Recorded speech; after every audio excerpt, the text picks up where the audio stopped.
Hi, my name is Cheryl with expertvillage.com, and today we're making a really good black bean salsa. We are making this in a pressure cooker right now, and we've just about, you can see the little red line, we've got about 8 pounds of pressure. It's building very, very quick, and soon it will have 15 pounds of pressure.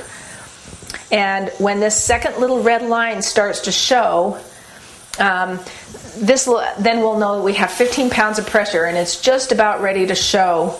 As soon as that little line comes up, which it's now starting to come up, I am going to turn off the heat, and I'm going to turn on my timer for 2 minutes.